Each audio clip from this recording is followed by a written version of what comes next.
Hey guys, so in today's little short video, I want to show you a technique that I'm using.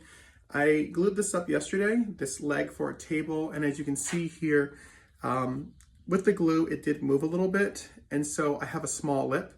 I want to show you guys how I can take that out really easily using two tools.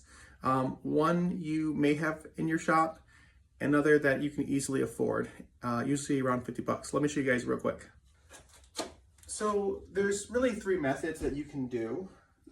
If you have a hand plane, then you can plane down the difference. Another option is to go with electric planer. The nice thing about these is I got this like $35 off Marketplace. It's a Wen. You can easily get it, I think, for like 50 bucks or so. So really inexpensive.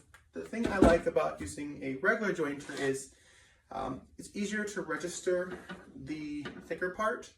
What I mean by the thicker part is the part that actually is protruding. So let me fire this up and show you how quick we can do this.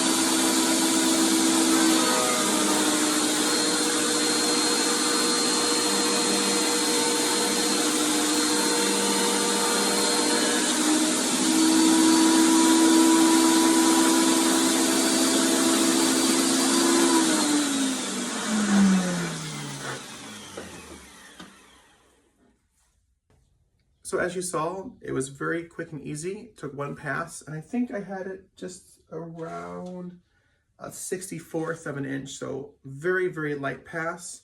But as you can see here, there's almost no line. You can perceive it.